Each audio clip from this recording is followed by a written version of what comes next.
Hello my friends and welcome to this new video. Today we will be talking about research methods and what are the important steps that you should take to write a good research paper. Bear in mind that these steps are just to help you begin. So without further ado, let's get started. So the first step of the 6 steps is to understand the assignment and set a schedule. So before starting writing, starting researching anything, you have to set and schedule what you will do and the things you have to start with, the things that you have to end with, how you're going to work, and how long is it going to take you to write your paper. This first step is really necessary for the students who have supervisor and for the ones who doesn't have one. So if you have a supervisor, he or she can give you the big notions or the big titles of the things that you should look for before starting your research of the books, of the articles, and all the things that you will take information from. And he or she will also give you a schedule, like they will schedule a session after a week. For example, there are some professors who have the meeting with their supervisees in a week. Some have in 2 weeks. For example, they give you an assignment or they give you something to look for, and then they will meet you after a week or two to make sure that you get the things done and you are walking on a good direction. So if you have that, that's very good. But if you don't have it, you can do it yourself. Just set a schedule for yourself and be punctual. Do not miss a thing. For example, if you are having a meeting with your professor, you will be there because you've set a meeting with your professor and you cannot be embarrassed by not attending this meeting. So do the same thing with yourself. Set a meeting with yourself and say, I cannot be embarrassed by myself. I have to be there for me. So after the first step, which is having schedule, and you need to find a topic and question about the things that you want to discuss, the things that you want to talk about. And your topic needs to be appropriate. So you need the approval of your professor, if you have one, on the topic that you've chosen. And if you don't have one, just try to ask any professor. They may help you. And you can ask your friends if it's a topic that is appropriate. If they know better than you, they can help you as well. After that, you need to narrow or focus your paper. You make it really, really focused. For example, in my paper, I talked about translation and culture. So I didn't take the big title, like I talked about culture or I talked about translation in this big notions, but I talked about something in it. So I talked about the influence of culture on translation. So this is narrowing or focusing your topic in order not to get confused and not to make your research paper so long. The other thing that your topic needs to follow is that your topic needs to be interesting, and it doesn't have to interest you only, but the readers also. And the reader is your professor. If your professor is into communication, try to choose a topic that has a relationship with communication. If he or she has more interest in linguistics, try to choose a topic that has a relationship with linguistics. And there are some students who will say, oh, if the professor teaches literature, is it okay if I give her or I give him a topic about, for example, syntax? Well, it depends on the professor. For some professors, they do not take papers that are out of their domain. They may want you to write about Shakespeare's poets or something, okay? So it depends on the professor. But if you're not working with a supervisor, I think it's okay for you to choose whatever topic you want, whatever field you want. Another thing is that you want to choose the question that your paper will answer. In my case, I talked about the influence, or what is the influence that culture has on translation. So that was my question on my paper. So try to find a question like that in your paper, like what are you going to talk about precisely? That will help you find more arguments and have something to talk about in the body. And it will also help you in your research. And here the professor gives us an example. The topic is pay equality in the workforce. So, do women still get paid less than men do or completing the same amount of work? So, your body or your thesis will be women get paid less than men in certain jobs. When you're researching on the internet, on books, on articles, whatever, you get the answer to this question. The third step is begin research. So after settling everything, after you find out what you're going to talk about, you had your schedule and everything is good to go, you can begin researching. But bear in mind that it's not just because you have chosen a topic and a question, that does not mean you have to stick with that for the rest of your paper. Like, you can choose anything to add while you're researching. You can delete anything you already scheduled, and you can change it to something that you just found out while researching. So things can be changed. Okay, don't stick into it like to the T. Something to keep in mind when researching is that make sure you use a wide variety of sources, and one thing that helped me so much is languages. So any language you know, just start researching internet, books, journals, videos, interviews, articles, whatever you have in any language that you know. So if you know French, you can search in French, you can search in Arabic, you can search in English, you can search in Turkish, Japanese, Korean, whatever language you know. Okay? And the second thing, you need to allow yourself enough time to search. Don't look for 2 resources or 3 and you just say, oh, I'm fine like that, I found everything I need. This will be the most intensive part of the paper, because this is the part where you find information, you find value of your paper. Okay? Another thing is keep records and copies of all the information you obtain. So for me, and because I know that I forgot a lot, I couldn't close my computer. I just keep it open for the whole time. The page that I search with was always open.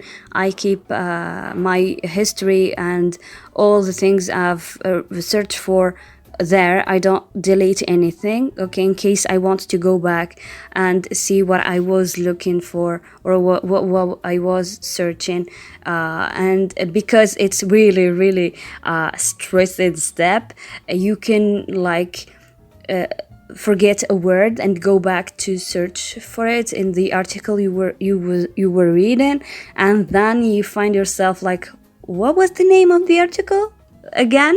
Which copy was that?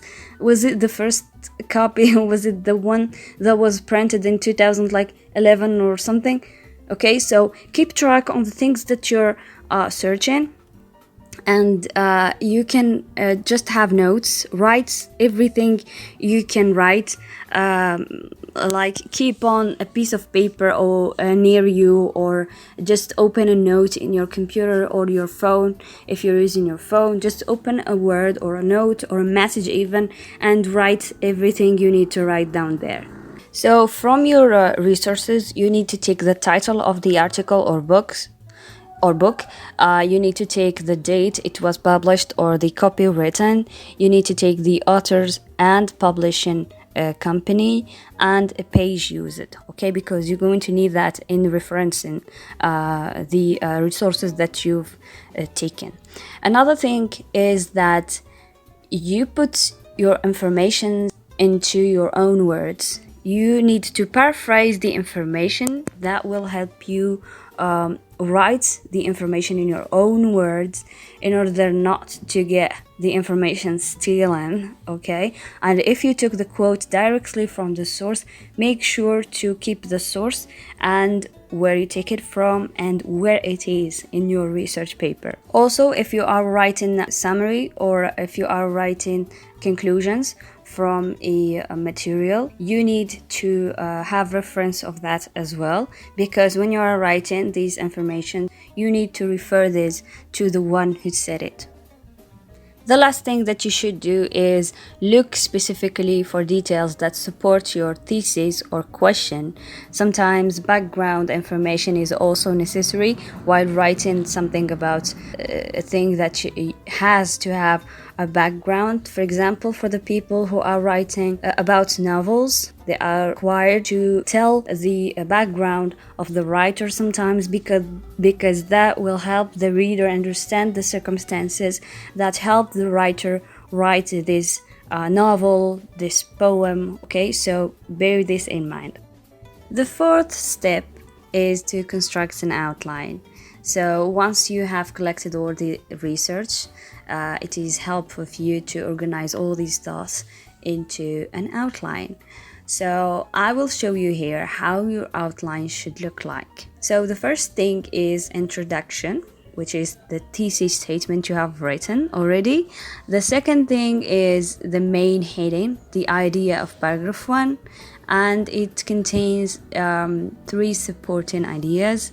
The main heading idea of paragraph number 2, and it is supported as well by 3 ideas or 3 supporting ideas.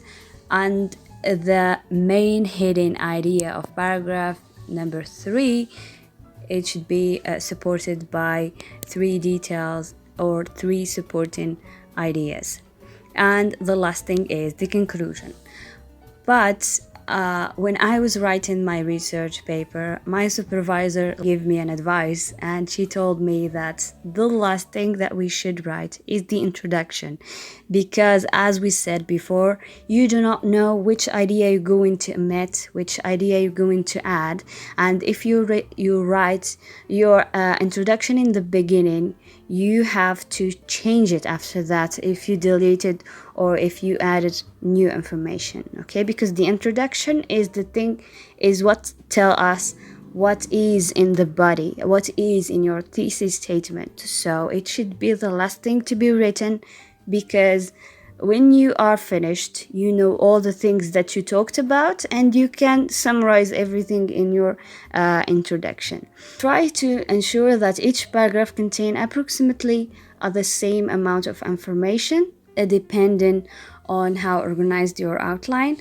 My method was to take every main heading idea and took the information I've collected and tried to organize them, and then I tried to write them all in my computer. If you don't have a computer, you can use your phone or you can use any internet club, cyber here in my country, or you can go to libraries where you can print your paper after writing them, and you can ask the owner to give you the computer to write your paper. They are very, very helpful and they will help you in that too. If they asked you to buy, maybe, but I didn't face that. People there were so kind and they let me write whatever I wanted. So yeah, that was an advice to keep in mind. The fifth step is write a draft. So once you have organized your research material, the next step will be writing the first draft. Keep in mind that you will write multiple drafts, so do not put excessive pressure on the first one.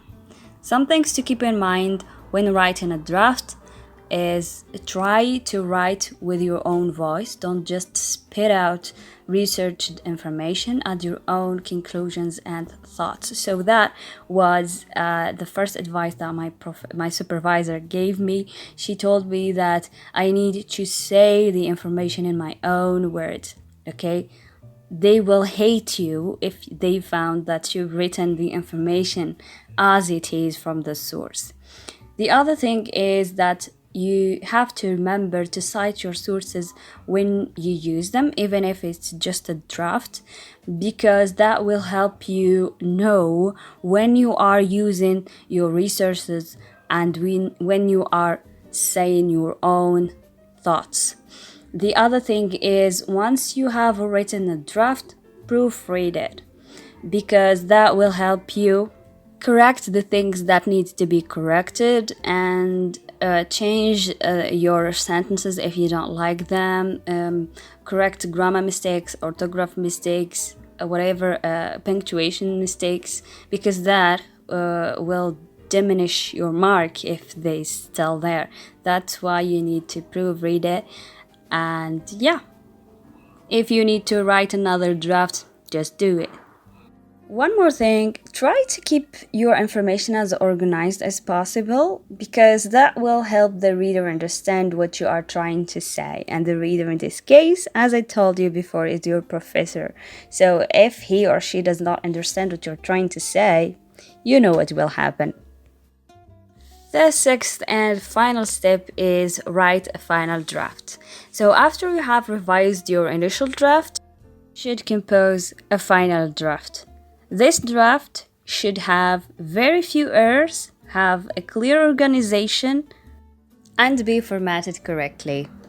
So before you hand in your paper, you should make sure you have the following elements. First, a cover page stating the course information, the title of your paper, and your name. Second, the final revised copy of your paper with any formatting necessary, footnotes, page numbers, citations, etc. Third, a word-cited page listing the bibliographical information for each of your sources. And that's it. Your research paper is ready to be handled to your supervisor, or if you don't have a supervisor, you just give it to the department chief and he will take care of it. So that was it for today's course. Thank you so much for your attention. If you have anything to add, anything to say, please write it down in the comment section below. I'll be so happy to answer your questions concerning any course. If you want me to do any video concerning any particular problem you are facing in any course, just post it down. I'll be so glad to answer it. And as always, keep up and enjoy learning. Till next video. Bye bye.